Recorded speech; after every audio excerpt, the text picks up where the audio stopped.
Ma'am good morning. Good morning बच्चों। तो बताओ, कल जो मैंने तुमको लेसन दिया था वो याद कर लाए? मैम मुझे थोड़ी परेशानी हुई कल। क्या हुआ चिंटू?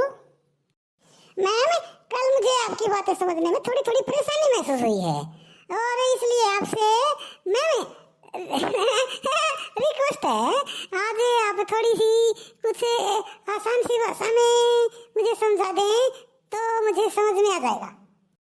और तुझे चुटकी? मैम मुझे तो समझ में आ गया। ठीक है तो चिंटू तुझे समझ में नहीं आया ना? जी मैम। तो चिंटू तुझे तो भाषा के बारे में भी पता है भाई? क्यों, पता है ना? हाँ नहीं मैम मुझे पता नहीं है। और तुझे चुटकी? मैम मुझे भी पता नहीं है। कोई बात नहीं, चलो आज भाषा के बारे में ही बातें करेंगे हम।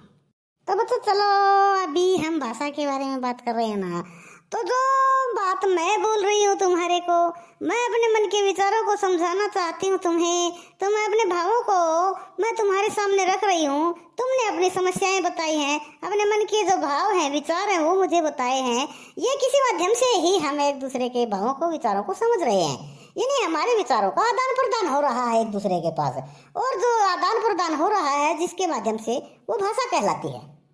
हम समझ रहे हैं ना एक दूसरे की बातों को? जी मैम। तो भाषा की परिभाषा लिख लीजिएगा।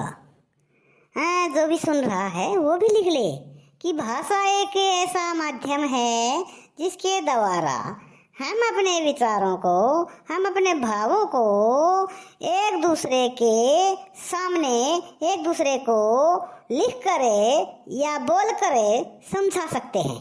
वो भाषा कहलाती है। यानी फिर से समझो मेरी बातों को, फिर से लिख लो चाहे।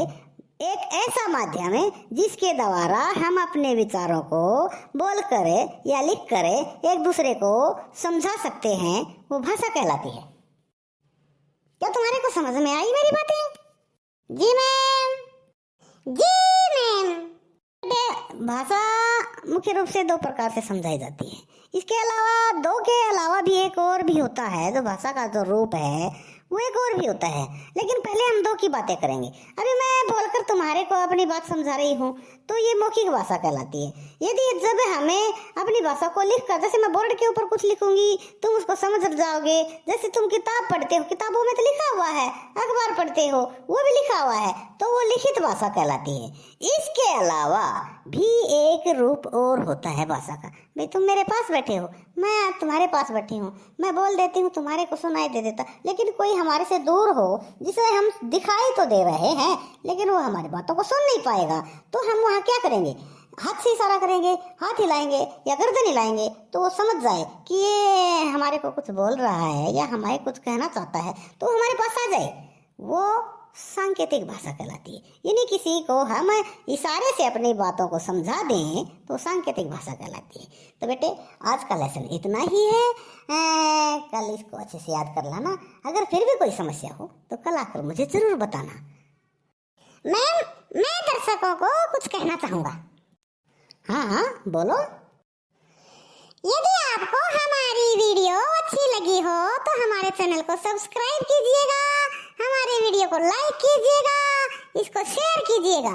फिर भी यदि हमारी वीडियो आपको अच्छी नहीं लगी हो, आपको हमारी बातें समझ में नहीं आई हो, तो कमेंट लिख कर हमें जरूर बताइएगा। और अच्छी लगी हो तो भी हमें कमेंट लिख कर बताइए, ताकि हम बच्चों का हौसला बढ़े, हम आपके लिए नई नई ऐसी ही अच्छी अच्छी वीडियो और ला सकें। धन्यवाद। तो देखते रहिएगा चुटकी का परिवार, पढ़ने में होशियार।